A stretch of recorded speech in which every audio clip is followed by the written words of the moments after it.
क्या है आध्यात्म? दर्शन, चिंतन धारा, विद्या या संस्कृति की परंपरागत विरासत। आध्यात्म दर्शन यानी जीवन का शाश्वत सत्य। मानव जीवन से जुड़े शाश्वत सत्यों को जानिए और समझिए उपासक डॉक्टर सोहन राज तातेड़ से हमारे खास कार्यक्रम आत्मविज्ञान में। आत्मविज्ञान यानी सही दृष्टि, सही सोच। भाई और बहनों, मातृशक्ति को नमन। स्टूडियो में आपका हार्दिक स्वागत है, अभिनंदन है, सत्कार है। आत्मविज्ञान साइंस ऑफ द सोल कार्यक्रम के अंतर्गत हम आपको सही दृष्टि, सही सोच, राइट विजन, राइट थिंकिंग के तहत आपको सनातन सत्य देते हैं। कुदरत, कुदरती रचना और कुदरत के कानून के अंतर्गत हम आपको ये बताते हैं कि इस सारा सृष्टि का संचालन जो है वो व्यवस्थित शक्ति करती है। द्रव्य क्षेत्र काल भाव करते हैं, काल स्वभाव कर्म पुरुषार्थ नियति करते हैं और वो संजोग जुटाते हैं, उससे सारी सृष्टि चलती है। और आपके द्वारा किए गए कर्मों का भुगतान भी उस सृष्टि के नियमों के तहत होता है। ये सारा कार्य जो है हम आपको अलग अलग एपिसोड्स के माध्यम से बताते हैं। तो आज का हमारा बहुत ही सुंदर एपिसोड है, अंत भला सो भला।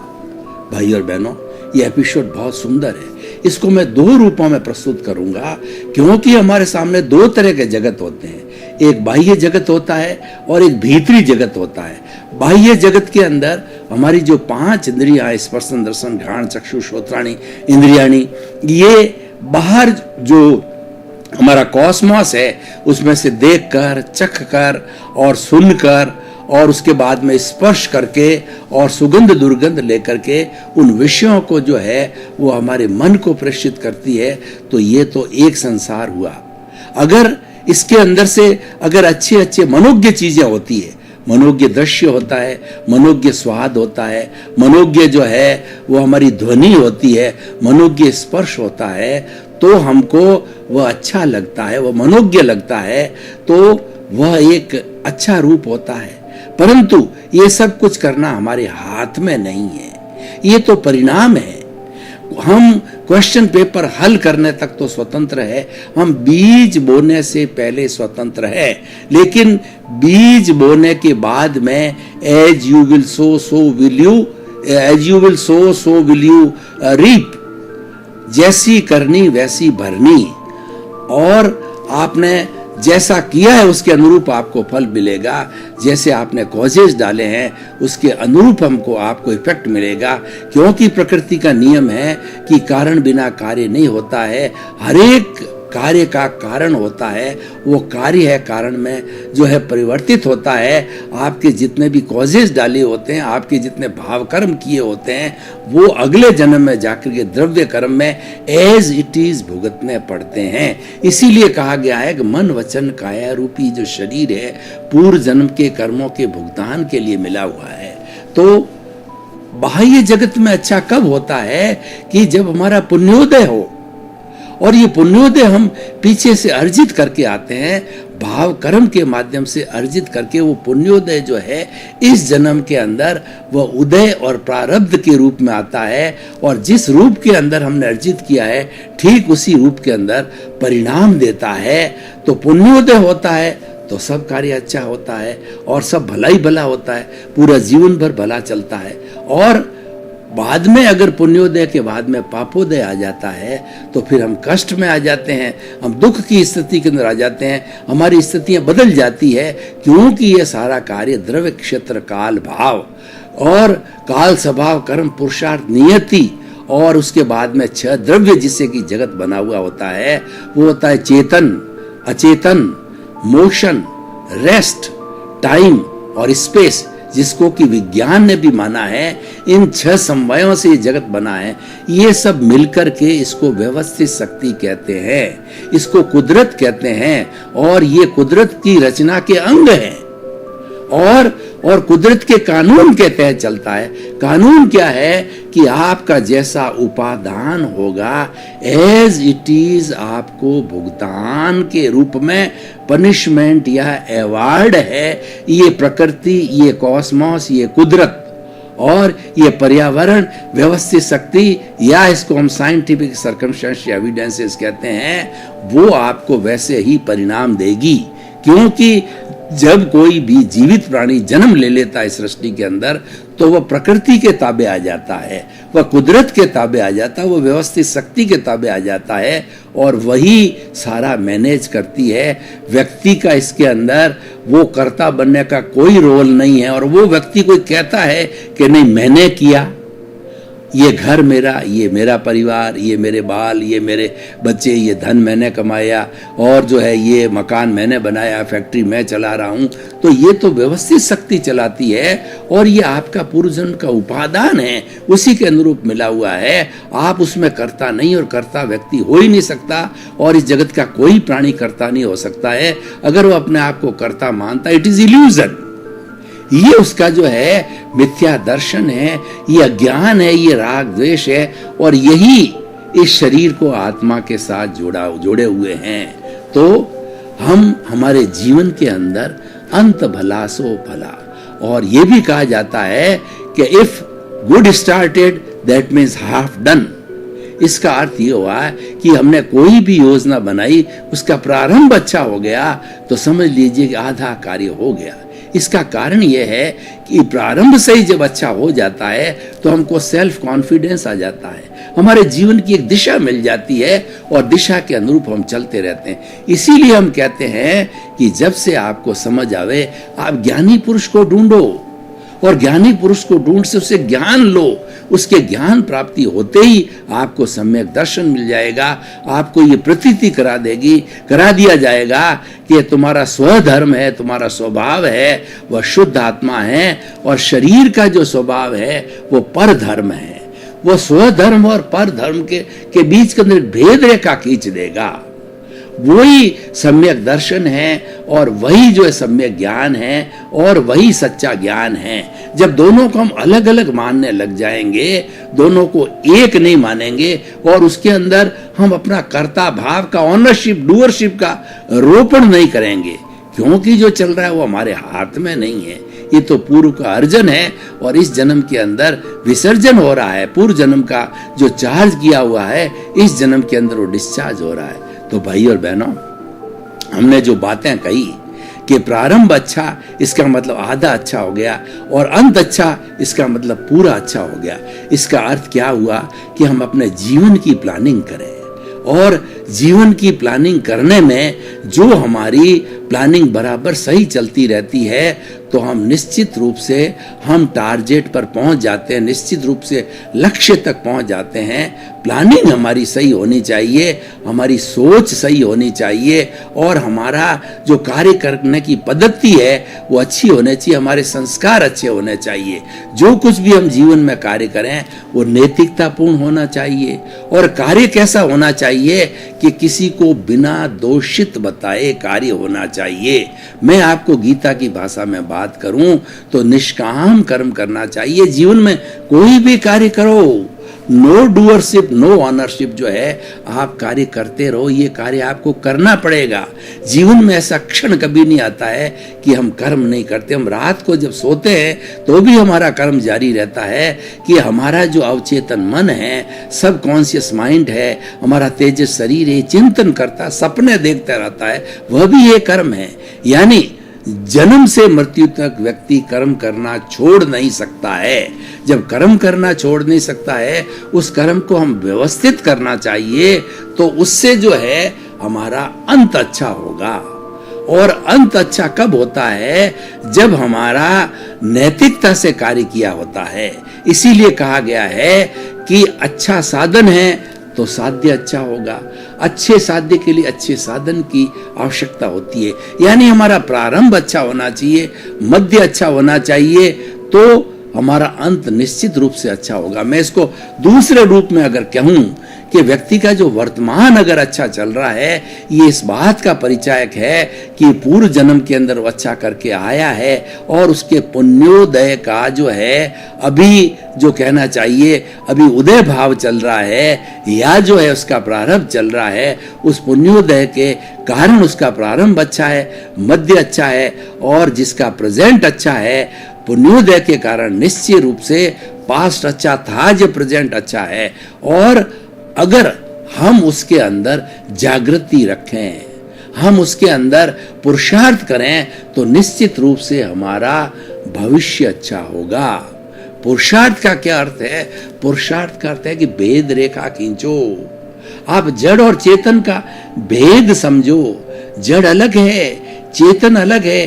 चेतन कभी भी जड़ नहीं हो सकता, जड़ कभी भी चेतन नहीं हो सकता। हमारा शरीर है, ये मिश्र चेतन है, यानी मूल रूप से तो शरीर जड़ है, ये वर्ण गंध रस वाला है और ये गलन मिलन धर्मा है, इसीलिए इसको जला दिया जाता है। जब डॉक्टर कहता है now it is dead, it is a dead body, तब परिवार वाले उसको जला देते हैं, क्योंकि मूल रूप से तो ये जड़ी है, लेकिन प्रभु की हाजिरी से, आत्मा की हाजिरी से ये मिश्र चेतन हो गया था। मिश्र चेतन इसीलिए हो गया कि इसका भुगतान बाकी है, उस भुगतान के लिए वो मिश्र चेतन बनता है। मन वचन काया के रूप में सारा भुगतान करता है, जो लेना है देना है, डेबिट है क्रेडिट है, वो करता रहता है। तो हमारा क्या है? परिणाम और पुरुषार्थ को अलग अलग समझो। हमारी अज्ञानता क्या है कि हम परिणाम को सुधारना पुरुषार्थ कहने लग जाते हैं। परिणाम कभी सुधरता नहीं है। एक बार जैसा आपने क्वेश्चन पेपर हल कर दिया तो उसकी मार्किंग एग्जामिनर क्वेश्चन पेपर के आधार पर ही आपकी मार्किंग करेगा। एक बार बीज बो दिया तो फल उसके अनुरूप ही मिलेगा। अगर आपने अकडोडिया का बीज बोया है तो आपको आंकड़ा मिलेगा, और आपने आम का बीज बोया है तो आपको 10-12 साल के बाद में आम मिलेगा। 12 साल के बाद में आम फलता है। लेकिन हम गलती कर बैठते हैं अज्ञानतावश। बीज तो अकडोडिया का बोते हैं और उम्मीद लगा के बैठे रहते हैं कि हमको आम मिलेगा। ये हमारा अज्ञान है, ये हमारा राग द्वेष है, और ये हमें भटकाता है, और यही हमारे अंत को बुरा करता है, यही हमारे प्रारंभ को बुरा करता है। इसको समझना चाहिए कि इन दोनों के बीच में जो वेल्डिंग पड़ी है, ये अज्ञान की वेल्डिंग, राग द्वेष की वेल्डिंग है। दोनों अपने आप में सच्चाई है, जड़ भी अपने आप में सच्चाई है और चेतन भी अपने आप में सच्चाई है, और दोनों शाश्वत है अपनी अपनी जगह पर। लेकिन इस अज्ञानता के कारण, इस वेल्डिंग के कारण ये दोनों जुड़ गए हैं। तो हमें अपनी समझ को खुला करके, हमें दृष्टि विज्ञान लेकर के उस वेल्डिंग को काटना, उस राग द्वेष को कम करना है। तो आपको जीवन में अंत भला करने के लिए क्या करना चाहिए वो मैं आपको बताना चाहता हूं कि अंत भला करने के लिए आप हमेशा वेल्डिंग को पहचानते रहो, अज्ञान को पहचानते रहो कि मेरा राग द्वेष कम हो रहा है, मेरा संभाव बढ़ रहा है, मेरा राग द्वेष कम हो रहा है, मेरा संभाव बढ़ रहा है। और दोनों स्वरूप को अलग अलग समझो कि मैं तो शुद्ध आत्मा हूं। जब ज्ञानी पुरुष क्या करते हैं, ज्ञानी पुरुष उसको वेल्डिंग को काटने का रास्ता बता देता है, हमको अज्ञान से अवगत करा देते हैं। तुम्हारा अज्ञान है, ये राग द्वेष है, यही जो है, और ये राग द्वेष के वशीभूत होकर के आप इस जड़ को, अपने आप को कर्ता मान लेते हो, ये आपका अज्ञान है। इस अज्ञान को दूर करके वो आपको पुरुषार्थ कराता है कि तुम तो शुद्ध आत्मा हो, तुम तो ज्ञाता हो, तुम तो दृष्टा हो, तुम तो जानने वाले हो, तुम तो देखने वाले हो, और तुम सुख के धाम हो। ऐसी हमारा अस्तित्व है, ये करा देता है ज्ञानी पुरुष है। ज्ञान देने के बाद के अंदर तो हमें उस ज्ञान को हर वक्त हाजिर रखना चाहिए। उस ज्ञान का प्रतिनिधित्व करने वाली प्रज्ञा है, वो प्रज्ञा हर क्षण में जागृति में रखनी चाहिए, और प्रज्ञा के अकाउंट में रहना, प्रज्ञा हमें जागृति में रखती है, पुरुषार्थ में रखती है, और वही सच्चा पुरुषार्थ होता है। हर क्षण जो है आप चेतन और जड़ के भेद को समझो, और ये समझते रहोगे, दोनों साथ चलेंगे। एक तो लेके आए हो, ये आपका व्यवहार है, इसको आप छोड़ नहीं सकते हो, इसको क्लियर करना पड़ेगा। व्यवहार शुद्धि बिना निश्चय शुद्धि नहीं है। मैं आपको एक उदाहरण देना चाहता हूं। किसी व्यक्ति से आपने 10,000 रुपये उधार लिए और आपने कहा कि मैं सप्ताह भर आपको बाद लौटाऊंगा, आपने लौटाई नहीं। वो व्यक्ति घर पे आकर के आपके घंटी बजाएगा, सेठ जी मेरे पैसे चुकाओ। तो फिर आप पुनः कहते हो भैया सप्ताह भर का टाइम दो। सप्ताह भर में नहीं चुकाया, फिर सप्ताह भर, जब तक आप नहीं चुकाओगे वो आता रहेगा। तो मैं आपको ये कहना चाह रहा हूं कि वही व्यक्ति क्यों आ रहा है, घंटी बजाने वाला दूसरा व्यक्ति क्यों नहीं आ रहा है? क्यों नहीं आ रहा है? उसके साथ हिसाब नहीं है। 7 अरब की जनसंख्या है, तो इसके अंदर सारे हमारे संपर्क में थोड़ी ही आते हैं। लिमिटेड लोग ही संपर्क में आते हैं, कुछ लोग तो कई सालों के बाद संपर्क में आते हैं, कुछ लोग कभी कभी आते हैं, और कुछ लोग हमारे परिवार के सदस्य होते हैं, वो हमेशा हमारे साथ रहते हैं। पत्नी है, बेटा है, बेटे की बहू है, पोता है, और दूसरा है पोता है, पोतियां हैं, इत्यादि वगैरह। और ये सब बड़ी बड़ी पार्टियां हैं, इनसे हमारा बहुत नजदीकी हिसाब किताब है, बहुत लेना देना है।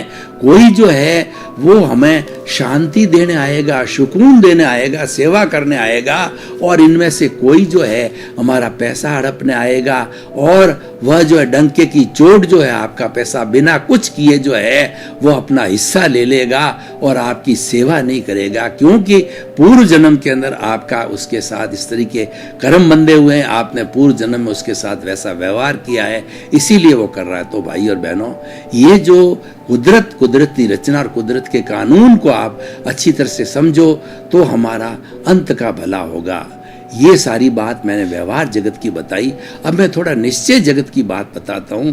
तो निश्चय जगत में अंत भला सो भला का अर्थ क्या है कि जैन दर्शन की थ्योरी है कि जो जीव जिस लेश्या में मरता है उसी लेश्या के अंदर जन्म लेता है, यानी अंत मति सो गति।